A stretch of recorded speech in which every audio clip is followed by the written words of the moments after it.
দক্ষিণ কলকাতা লোকসভা কেন্দ্রের তৃণমূল কংগ্রেসের প্রার্থী মালা রায়ের সমর্থনে 124 নম্বর ওয়ার্ডের প্রচারে রাজ্যসভার সাংসদ মমতা বালা ঠাকুর। হ্যাঁ, 124 নম্বর ওয়ার্ডের প্রচারে দক্ষিণ কলকাতার সাংসদ মালা রায় যেমন রয়েছে তার পাশাপাশি ওয়ার্ডের পৌর প্রতিনিধি রাজীব দাস এবং রয়েছেন রাজ্যসভার সাংসদ মমতা বালা ঠাকুর এবং বহু তৃণমূল কর্মী সমর্থক। এ প্রসঙ্গে রাজীব দাস অর্থাৎ পৌরপিতা বললেন যে আমাদের ওয়ার্ড থেকে তৃণমূল কংগ্রেস প্রথম স্থান অধিকার করবে, তারপর সিপিআইএম এবং তারপর বিজেপি। তো কভারেজ করছেন সারা দক্ষিণ কলকাতার যত ওয়ার্ড আছে করছেন, আজকে আমাদের ওয়ার্ডও দেখেছেন। এক প্রকার এটা ওয়াক ওভার সিট করে দিয়েছে। এখানে মূলত আমাদের 124 নম্বর ওয়ার্ডে আমরা প্রথম থাকবো, দ্বিতীয় থাকবে সিপিএম, বিজেপি তৃতীয় হবে। এখানকার মানুষ সাড়া দিয়ে দিয়েছে যে তারা যে ভুল করেছে 19 সালে সেই ভুলটা আর এবার করবে না।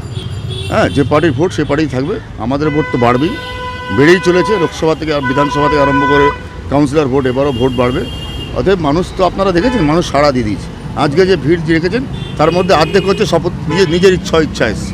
আজকে যে মতুয়া সম্প্রদায় এলাকায় ঘুরলাম আমরা, নেতাজি পল্লী, বিদ্যাসাগর পল্লী, নারকেল বাগান, পূর্বাচল, হরিচাঁদ আশ্রমে গেলাম। এই যে ডাঙ্কা বাজাচ্ছে, কিষেন নিয়ে কাশি বাজাচ্ছে, সবই নিজে থেকে এসছে, সতর্কত এসছে। তারা নিজের ইচ্ছা এসছে। আমাদের তারা জানে মালারা আসছে, তারা নিজেরা বাজি মালা রায়কে পুরো এলাকা ঘুরিয়েছে। না, রাজনীতি তো কোনো প্রশ্নই ওঠে না। আমি একজন নমশূদ্র সম্পদ, আমি একজন ওপার বাংলার লোক। তা আজকে যদি আমরা বিধানসভা ভোট দিয়েছি, লোকসভা দিয়েছি, দিনের পর দিন লোকসভা ভোট দিয়েছি, বিধানসভা দিয়েছি, কাউন্সিলর ভোট দিয়েছি, আজকে যদি বলে আমাদের নতুন করে আবার নাগরিকত্ব করতে হবে, তাহলে বোকামি করছে। তারা মানে তারা কিছু জানেই না, তারা সুপ্রিম কোর্ট হাইকোর্টের নিয়ম জানেন না। একবার ভোটার লিস্টে নাম উঠে আধার কার্ড হয়ে যাওয়ার পর আবার নতুন করে আমার কেন নাগরিকত্ব নিতে হবে? এসব বোকা কথা বলে মানুষদের বিভ্রান্তি করে তো হবে না। আমরা তো সেটা বলবোই। আজকে মানুষের বাড়ি চিঠি পাঠাচ্ছে, তোমার আধার কার্ড বাতিল হয়ে গেছে। সে অলরেডি 4-5বার ভোট দিয়ে দিয়েছে, তার আধার কার্ড কী করে বাতিল হয়? বোকা কথাবার্তা, এগুলো মানুষকে ভয় দেখিয়ে ভোট নেওয়ার চেষ্টা। মানুষ সেটা বুঝে গেছে। 1 তারিখ 1 জুন সে জবাবটা দিয়ে দেবে। 4 তারিখ আপনারা রেজাল্ট দেখে নেবেন। শুনুন, যাদের পায়ের তলা থেকে মাটি সরে যায় তাদের কিছু আর বলার থাকে না। এইসব নিয়ে তাদের অস্ত। আমাদের সাথে মানুষ আছে, আমরা কাজ করেছি 12 মাস, মানুষের পাশে থাকি। মানুষকে স্বাস্থ্যসাথী কার্ড দিয়েছি, মানুষকে লক্ষ্মীর ভাণ্ডার দিয়েছি, বার্ধক্য ভাতা দিয়েছি, বিধবা ভাতা দিয়েছি, রেশন কার্ড দিয়েছি, স্টুডেন্টদের স্টুডেন্ট ক্রেডিট কার্ড দিয়েছি, রূপশ্রী দিয়েছি, স্কুলে কন্যাশ্রী পাচ্ছে। মানুষের আজকে যেখানে ঘুরলাম সেখানে একটা কাজও হয়নি 2011-র আগে, ঠিক আছে? কোনো কাজ করেনি বামফ্রন্ট সরকার। এই উন্নয়ন আমরা করেছি। ওখানে রাস্তা ছিল না, ওখানে ড্রেন ছিল না, পানীয় জলের ব্যবস্থা ছিল না, আলো ছিল না, মানুষ কাদার মধ্যে হেঁটে বাড়ি যেত। এখনও কাজ সম্পূর্ণ নেই। যেটা আমরা ঘুরলাম ওটা ওই খালের ওপারে 3 ভাগের 1 ভাগ ঘুরেছি। এখনও 2 ভাগ যেন আমরা, যেহেতু প্রবল বর্ষা হওয়ার চান্স, তা আমরা ছোটো করে দিয়েছি, ঘুরিনি।